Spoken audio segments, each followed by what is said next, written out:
Hello everyone, स्वागत है एक बार फिर से आप सभी का शिक्षा संकल्प के इस ऑनलाइन यूट्यूब प्लेटफॉर्म पर। कैसे हैं आप सभी दोस्त?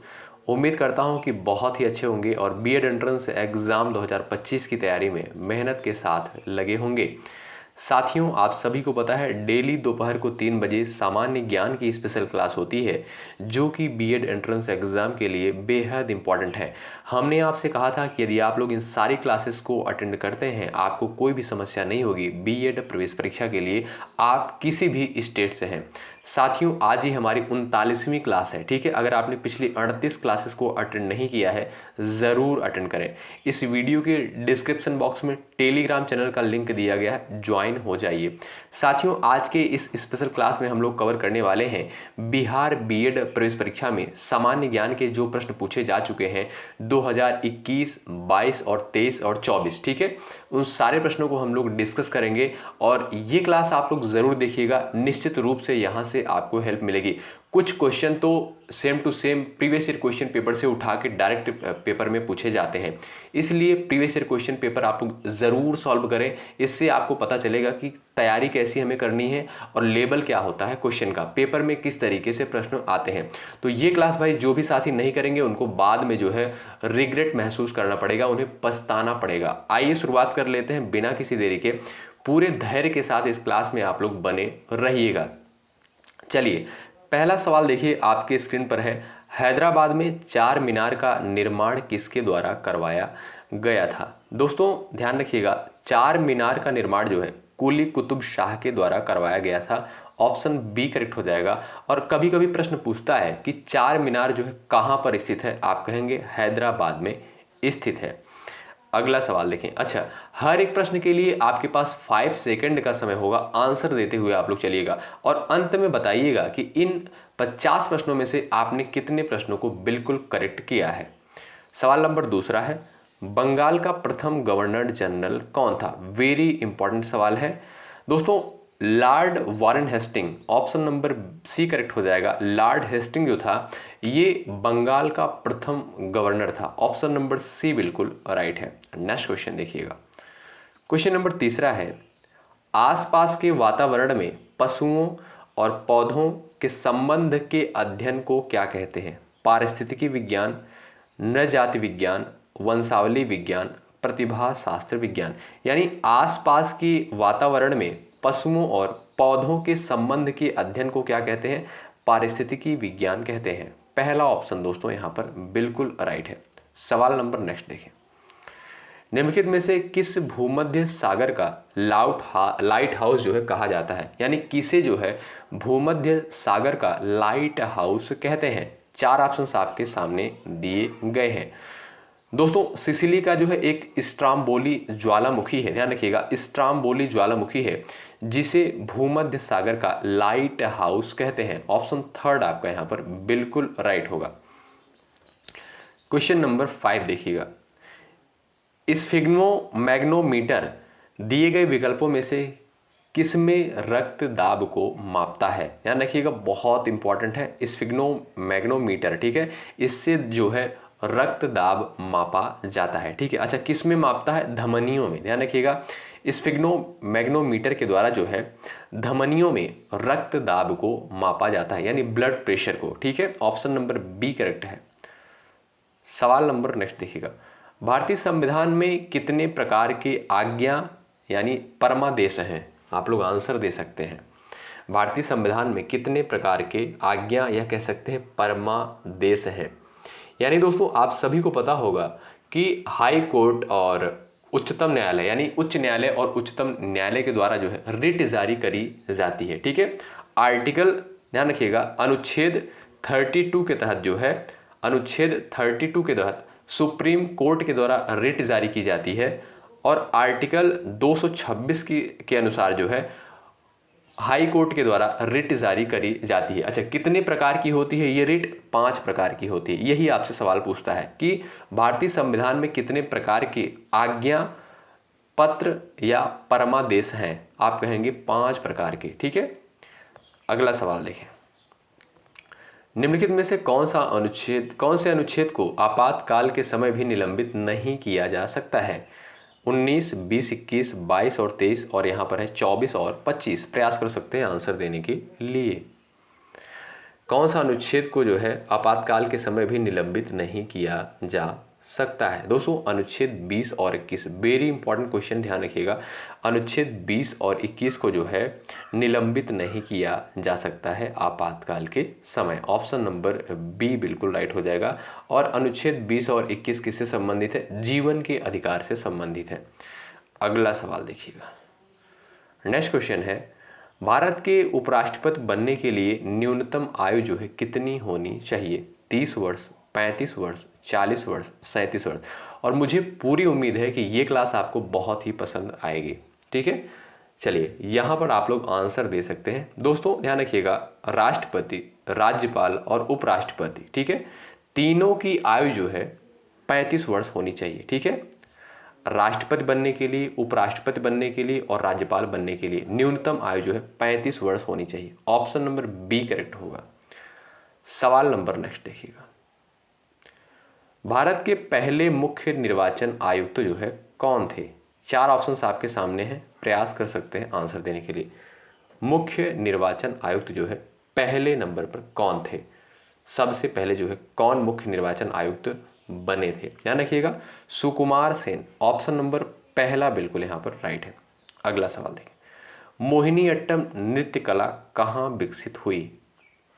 मोहिनीअट्टम नृत्य कला जो है ये कहाँ पर विकसित हुई? तो ये दोस्तों आपका केरल में। ऑप्शन नंबर बी करेक्ट हो जाएगा। अगला सवाल देखें। नेक्स्ट क्वेश्चन कहता है, निम्नलिखित वैदिक संहिताओं में से भारतीय संगीत का उद्गम जो है किससे खोजा जा सकता है? हमने आपको बताया था कि सामवेद को जो है संगीत का आदि ग्रंथ कहते हैं। वही सवाल आपसे पूछा है, ऑप्शन नंबर बी करेक्ट होगा। ठीक है, संगीत का उद्गम किसमें से खोजा जा सकता है? तो सामवेद से। वेदों की संख्या कितनी है? 4 है, आप सभी को पता है। अच्छा, ऋग्वेद में कुल कितने मंडल हैं, कौन बताएगा? आंसर दीजिएगा आप लोग। अगला सवाल, प्राचीन भारत की सभ्यता का नाम बताइए। सिंधु घाटी की सभ्यता, मेसोपोटामिया की सभ्यता, मिस्र की सभ्यता, इनमें से कोई नहीं। बहुत बेसिक सा क्वेश्चन, आप सभी को पता होना चाहिए। प्राचीन भारत की जो सभ्यता है वो है सिंधु घाटी सभ्यता। ऑप्शन नंबर आपका पहला यहाँ पर राइट है। नेक्स्ट क्वेश्चन देखें, सिंधु सभ्यता का कौन सा एक स्थल पाकिस्तान में स्थित है? कालीबंगा, लोथल, आलमगीरपुर, हड़प्पा। अच्छा, हड़प्पा दोस्तों ये आपका कहाँ पर है? ये आपका पाकिस्तान में। इसकी खोज जो है 1921 में दयाराम साहनी के द्वारा करी गई। बात करें लोथल की, ये आपका जो है गुजरात में है।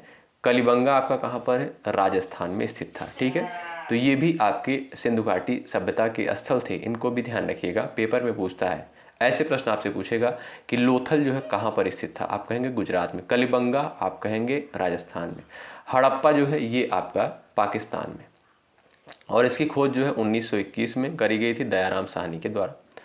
नेक्स्ट क्वेश्चन देखिए, विशाल स्नानागार कहाँ मिलता है? बताएं।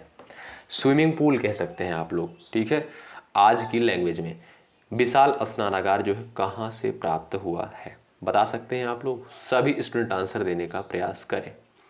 आप सभी को 5 सेकंड का समय दिया जाएगा हर एक प्रश्न के लिए।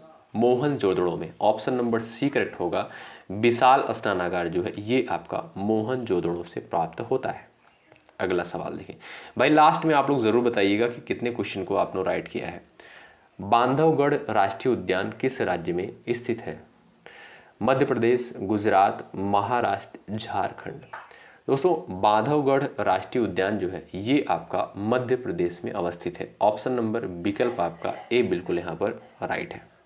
अगला सवाल देखें, गैंडे के लिए प्रसिद्ध अभ्यारण्य कौन सा है? कौन बताएगा भाई?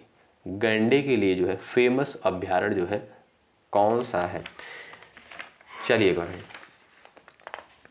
प्रयास कर सकते हैं।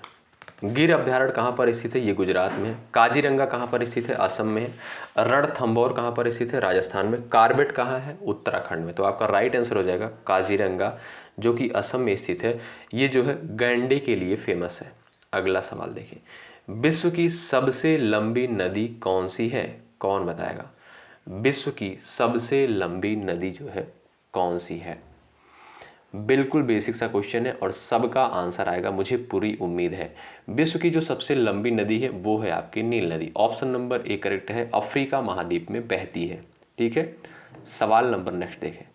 निम्नलिखित में से कौन सी नदी जो है मकर रेखा को 2 बार, यानी मकर रेखा से 2 बार गुजरती है? कौन सी नदी है? लिम्पोपो, नाइजर, जाम्बेजी, वावाल, बताएं। ऐसी कौन सी नदी है जो मकर रेखा से 2 बार गुजरती है? दोस्तों ध्यान रखिएगा, लिम्पोपो नदी विकल्प आपका पहला यहां पर राइट होगा। सवाल नंबर नेक्स्ट, एशिया की सबसे बड़ी नदी कौन सी है? बताएं, एशिया की जो है सबसे बड़ी नदी कौन सी है? चलिए प्रयास कर सकते हैं आप लोग आंसर देने के लिए। दोस्तों एशिया की जो सबसे बड़ी नदी है वो है आपकी यांग टीसी नदी। कौन सी? यांग टीसी नदी। ऑप्शन बी करेक्ट है। अगला सवाल देखिए, हरिप्रसाद चौरसिया एक प्रसिद्ध है क्या? तबला वादक है, सितार वादक है, शहनाई वादक है, बांसुरी वादक है। बेहद इंपॉर्टेंट सवाल है। चलिए, हरिप्रसाद चौरसिया का संबंध जो है किस वाद्य यंत्र से है? तो ये है आपके दोस्तों क्या? बांसुरी वादक थे। ऑप्शन नंबर डी करेक्ट है। नेक्स्ट क्वेश्चन देखिएगा, एशिया की छत जो है किसे कहा जाता है? कौन बताएगा? एशिया की छत जो है किसे कहा जाता है? पामीर के पठार को, हिंदू कुश पर्वत को, काराकोरम का पर्वत समूह और कीमितांग का पठार। दोस्तों ध्यान रखिएगा, पामीर का पठार विकल्प आपका ए करेक्ट है। पामीर के पठार को जो है एशिया की छत कहा जाता है। नेक्स्ट सवाल देखिएगा, विस्तृत कृषि, ध्यान रखिएगा, विस्तृत कृषि विश्व के किस क्षेत्र में प्रचलित है? बताएं, प्रयास करें आंसर देने के लिए। विस्तृत कृषि जो है किस क्षेत्र में प्रचलित है? ध्यान रखिएगा दोस्तों, प्रेरीज क्षेत्र में। ऑप्शन नंबर आपका यहाँ पर सेकंड करेक्ट हो जाएगा। अच्छा, ये सभी घास के मैदान है, पंपास, प्रेरीज और डाउन्स, ये सभी घास के मैदान है। अच्छा, अगर आपसे पूछे कि पंपास घास का मैदान कहाँ पर है? अर्जेंटीना में है। और प्रेरीज घास का मैदान कहाँ पर है? तब आप कहेंगे यूएसए में है। कहाँ पर? यूएसए में। और डाउन्स ये भी आपका एक कह सकते हैं क्या है? घास का मैदान है। और ये कहाँ पर है आपका? ये भी आपका ऑस्ट्रेलिया में है। तो यहाँ पर जो आपका राइट आंसर दोस्तों होगा, इस क्वेश्चन का राइट आंसर जो होगा, इनमें से सभी। ठीक है, विस्तृत कृषि विश्व के किस क्षेत्र में प्रचलित है? तो पंपास में भी है, प्रेरीज में भी है, डाउन्स में भी है। इनमें से सभी ऑप्शन नंबर डी करेक्ट है। अगला सवाल, भारत का पहला अराजनीतिक राष्ट्रपति जो है कौन था? बताएं, अराजनीतिक राष्ट्रपति जो है किसे माना जाता है? प्रयास कर सकते हैं आप लोग भी आंसर देने के लिए। डॉक्टर एपीजे अब्दुल कलाम को। ऑप्शन नंबर सी करेक्ट हो जाएगा। इन्हें मिसाइल मैन के नाम से भी जाना जाता था और ये जो है एक अराजनीतिक व्यक्ति थे, यानी इन्हें राजनीति से कोई मतलब नहीं था। अगला सवाल देखें, शिशुनाग ने अपनी राजधानी कहाँ बनाई थी? बताएं, शिशुनाग ने जो है अपनी राजधानी कहाँ पर बनाई थी? मुर्शिदाबाद, पाटलिपुत्र, वैशाली और मुंगेर में। बताएं, शिशुनाग ने अपनी राजधानी कहाँ बनाई थी? चलिएगा भाई, वैशाली में। ऑप्शन नंबर सी करेक्ट हो जाएगा। नेक्स्ट क्वेश्चन देखिए, मेवाड़ को अंतिम रूप से मुगल साम्राज्य में मिलाने वाला शासक कौन था? मेवाड़ को अंतिम रूप से मुगल साम्राज्य में मिलाने वाला शासक कौन था? Jahangir. Option number B correct है। नेक्स्ट सवाल देखें, महाराष्ट्र का पठार जो है किसे कहते हैं? बताएं, महाराष्ट्र का पठार जो है किसे कहा जाता है? लावा का पठार, मालवा का पठार, मैसूर का पठार, पश्चिमी घाट। विकल्प आपका ए करेक्ट है। ठीक है, विकल्प आपका ए करेक्ट हो जाएगा, लावा का पठार। ठीक है भाई। अगला सवाल देखिए, कौन सा प्रदेश सिट्रस, अच्छा सिट्रस किसे कहते हैं भाई? जो खट्टे फल होते हैं, जैसे संतरा हो गया, अंगूर हो गया, ठीक है, फलों के लिए विख्यात है? मरुस्थल, मानसूनी क्षेत्र, शीतोष्ण घास के मैदान, भूमध्य सागरीय क्षेत्र। यानी सिट्रस फल जो है ज़्यादातर कहाँ पर पाए जाते हैं? तो यहाँ पर जो है आपका करेक्ट आंसर क्या हो जाएगा? प्रयास कर सकते हैं। तो जो भी साथी ऑप्शन नंबर यहाँ पर डी पर जा रहे हैं, भूमध्य सागरीय क्षेत्र में, वे बिल्कुल यहाँ पर करेक्ट है। सवाल नंबर नेक्स्ट है, पृथ्वी तथा सूर्य के मध्य सर्वाधिक दूरी किसके दौरान होती है? बताएं। चलिए, पृथ्वी तथा सूर्य के मध्य सर्वाधिक दूरी किसके दौरान होती है अपसौर के दौरान, ध्यान रखिएगा अपसौर के दौरान पृथ्वी और सूर्य के मध्य जो सबसे अधिकतम दूरी होती है उसे हम अपसौर कहते हैं, और ये 4 जुलाई को ये घटना घटित होती है। ऑप्शन नंबर बी करेक्ट है। अगला सवाल, आर्थिक आपातकाल घोषित करने का प्राधिकार किसे है? प्रधानमंत्री, लोकसभा, राष्ट्रपति और संसद। चलिए प्रयास करिए आंसर देने के लिए। अच्छा दोस्तों, आप सभी को पता है कौन कौन से आपातकाल है? राष्ट्रीय आपातकाल है, वित्तीय है और राष्ट्रपति शासन। तो अगर आपसे पूछे कि राष्ट्रीय आपातकाल किस अनुच्छेद के तहत है, आप कहेंगे 352। वित्तीय आपात 360 के तहत है, और राष्ट्रपति शासन जो है आपका 356 के तहत है। ये मोस्ट इम्पॉर्टेंट आर्टिकल है, इनको ध्यान रखिएगा, पेपर में पूछता है। ठीक है, तो आर्थिक आपातकाल घोषित करने का प्राधिकार राष्ट्रपति को है। ऑप्शन नंबर सी करेक्ट है। सवाल नंबर नेक्स्ट, दिलवाड़ा का प्रसिद्ध जैन मंदिर किस राज्य में स्थित है? बताएं।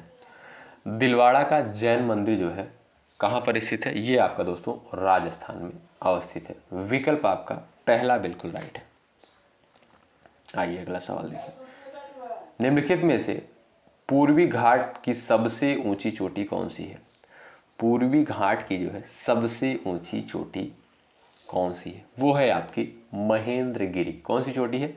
महेंद्रगिरी है। विकल्प आपका ए राइट है। सवाल नंबर नेक्स्ट, भारतीय राष्ट्रीय कांग्रेस के प्रथम 20 वर्ष किस रूप में जाने जाते हैं? नरम दल, गरम दल, उदारवादी, नरम गरम दल, दोनों। बताएं। भारतीय राष्ट्रीय कांग्रेस के प्रथम 20 वर्ष किस रूप में जाने जाते हैं? दोस्तों भारतीय राष्ट्रीय कांग्रेस की स्थापना कब होती है? 28 दिसंबर 1885 में। इसकी स्थापना किसके द्वारा की जाती है? ए ओ ह्यूम के द्वारा। ठीक है, ये भी पॉइंट ध्यान रखिएगा, और यहाँ पर राइट आंसर हो जाएगा उदारवादी। ठीक है, भारतीय राष्ट्रीय कांग्रेस के प्रथम 20 वर्ष किस रूप में जाने जाते हैं? उदारवादी के रूप में जाने जाते हैं। सवाल नंबर नेक्स्ट, भारतीय राष्ट्रीय कांग्रेस की स्थापना कब हुई? अभी हमने बताया 28 दिसंबर 1885 को भारतीय राष्ट्रीय कांग्रेस की स्थापना होती ए ओ ह्यूम के द्वारा। अगला सवाल देखें, भारतीय संविधान को कब अंगीकार किया गया? बताएं। भारतीय संविधान को कब अंगीकार किया गया? ये क्वेश्चन हमने कई बार करवाया है। 26 नवंबर 1949 को कहीं कहीं आपको मिलेगा अपनाया गया। ठीक है, अंगीकार की जगह आपको कहीं कहीं लिखा मिलेगा कब अपनाया गया या अंगीकार कब किया गया, तब आप कहेंगे 26 नवंबर 1949 को। बी ऑप्शन करेक्ट है, और 26 नवंबर को ही संविधान दिवस के रूप में मनाते हैं। सवाल नंबर नेक्स्ट, भारतीय संविधान के प्रारूप समिति के अध्यक्ष कौन थे? राजेंद्र प्रसाद, बी आर अम्बेडकर, सच्चिदानंद सिन्हा, इनमें से कोई नहीं। बात करें डॉक्टर राजेंद्र प्रसाद की, तो ये जो है संविधान सभा के अस्थाई अध्यक्ष थे, और सच्चिदानंद सिन्हा जो थे संविधान सभा के अस्थाई अध्यक्ष थे, और बी आर अम्बेडकर जो थे प्रारूप समिति के अध्यक्ष थे। ठीक है, और इन्हें ही जो है संविधान का पिता भी कहा जाता है, बी आर अम्बेडकर को। अल हिलाल नामक पत्रिका के संपादक कौन थे? कौन बताएगा भाई?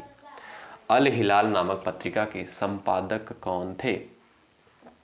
अबुल कलाम आज़ाद। कौन? अबुल कलाम आज़ाद जो थे दोस्तों, ये अल हिलाल नामक पत्रिका के संपादक थे। विकल्प डी बिल्कुल राइट है। सवाल number next, British east India company की स्थापना जो है कब हुई? आप सभी को पता होना चाहिए, और बेसिक क्वेश्चन है, जवाब करें। 26 में, 1600 में, 1761 में, 1857 में। ब्रिटिश ईस्ट इंडिया कंपनी की स्थापना होती है आपका 1600 में। ठीक है, ऑप्शन नंबर बी करेक्ट हो जाएगा। सवाल नंबर नेक्स्ट, सल्तनत काल का कौन सा शासक अंतर विरोधों का विस्मयकारी मिश्रण कहलाता है? सल्तनत काल का कौन सा शासक जो है अंतर विरोधों का विस्मयकारी मिश्रण कहलाता है? और राइट आंसर दोस्तों हो जाएगा आपका क्या? Muhammad bin Tughlaq. Option number B correct है। सवाल नंबर नेक्स्ट, आनंद मठ के लेखक कौन है? आनंद मठ के लेखक कौन है? बंकिम चंद्र चटर्जी। विकल्प आपका पहला करेक्ट है, आनंद मठ के लेखक है। सवाल नंबर नेक्स्ट, बंगाल की एशियाटिक सोसाइटी के प्रवर्तक कौन है? बंगाल की एशियाटिक सोसाइटी की स्थापना होती है 1784 में। कब? 1784 में। सर विलियम जोन्स पहला ऑप्शन करेक्ट है, एशियाटिक सोसाइटी के प्रवर्तक थे। सवाल नंबर नेक्स्ट, लाइफ डिवाइन पुस्तक के लेखक कौन है? लाइफ डिवाइन पुस्तक के लेखक कौन है, बता सकते हैं आप लोग? लाइफ डिवाइन पुस्तक के जो है लेखक कौन है? चलिएगा, कौन भाई, बता सकते हैं आप लोग? अरविंद घोष, ऑप्शन नंबर आपका पहला बिल्कुल करेक्ट है। लाइफ डिवाइन पुस्तक के लेखक अरविंद घोष। पहाड़ों के लिए सार्वभौमिक रूप से स्वीकृत रंग है, बताएं। पहाड़ों के लिए सार्वभौमिक रूप से स्वीकृत रंग है, यानी दोस्तों मैप पे देखेंगे कि जो जहाँ जहाँ पर पहाड़ स्थित है वहाँ पर इंडिकेट किया जाता है। आप लोग यदि मैप उठाकर देखेंगे, ठीक है, यानी फिजिकल जियोग्राफी का जब आप मैप उठाकर देखेंगे उसमें जो है पहाड़ों के लिए कौन सा रंग जो है उसमें किया जाता है, आप लोग बता सकते हैं? चलिएगा, प्रयास कर सकते हैं 42 का आंसर देने के लिए। ध्यान रखिएगा, भूरे कलर का, ऑप्शन नंबर सी करेक्ट हो जाएगा, ठीक है। जो इंडिकेशन होता है पहाड़ों का मैप में वो भूरे रंग का होता है, ऑप्शन सी करेक्ट है। सवाल नंबर नेक्स्ट देखें, निम्नलिखित में से नदियों का कौन सा जोड़ा सबसे पहले जोड़ा गया था? थोड़ा सा अटपटा क्वेश्चन है लेकिन पेपर में आया हुआ है, ठीक है। निम्नलिखित में से नदियों का कौन सा जोड़ा जो है सबसे पहले जोड़ा गया था? तो इस क्वेश्चन का राइट आंसर आपका क्या हो जाएगा? गोदावरी और कृष्णा। सवाल नंबर नेक्स्ट, कौन सा ग्रह जो है मीथेन के छल्लों से घिरा हुआ है? कौन सा ग्रह जो है मीथेन के छल्लों से घिरा हुआ है? कौन सा ग्रह बता सकते हैं क्या आप लोग? Uranus, option number D correct है। सवाल नंबर नेक्स्ट, ग्रेनाइट, गैब्रो और बेसाल्ट किस प्रकार की चट्टान है? ग्रेनाइट, गैब्रो और बेसाल्ट किस प्रकार की चट्टानें हैं? ये जो है अग्नेय चट्टानें हैं, ऑप्शन नंबर ए बिल्कुल राइट है। सवाल नंबर नेक्स्ट, किस महासागर में विश्व की 1/3 भूमि सतह है? यानी किस महासागर में जो है विश्व की 1/3 भूमि जो है सतह है? तो वो है आपका प्रशांत महासागर, सबसे बड़ा महासागर, ऑप्शन नंबर सी करेक्ट है। कौन सा अनुच्छेद सभी के लिए शिक्षा के लिए संबंधित है? शिक्षा से संबंधित अनुच्छेद जो है आपका कौन सा है? आर्टिकल 45, अनुच्छेद 45, ऑप्शन नंबर आपका दोस्तों बी करेक्ट है। तो साथियों, इस स्पेशल वीडियो में हमने लगभग 47 क्वेश्चंस को कवर किया है जो कि महत्वपूर्ण है, और ये प्रश्न जो है पूछे जा चुके हैं पेपर में, तो आप लोग इनको ज़रूर कवर करें अपने पेपर से पहले, ठीक है भाई। क्योंकि कुछ क्वेश्चन ऐसे होते हैं जो PYQ से उठाकर डायरेक्ट पेपर में पूछे जाते हैं, इसलिए आप लोग ज़रूर इसको सॉल्व करें, और इससे आपको ये भी पता चलेगा कि कैसे पेपर में प्रश्न बनते हैं, ठीक है। तो चलिए, बहुत बहुत शुक्रिया अंत तक बने रहने के लिए। यदि आप चैनल पर नए हैं, B.Ed प्रवेश परीक्षा की तैयारी कर रहे हैं, जरूर जुड़ें, निश्चित रूप से यहाँ से आपको हेल्प मिलेगी। बहुत बहुत धन्यवाद। जय हिंद, जय भारत।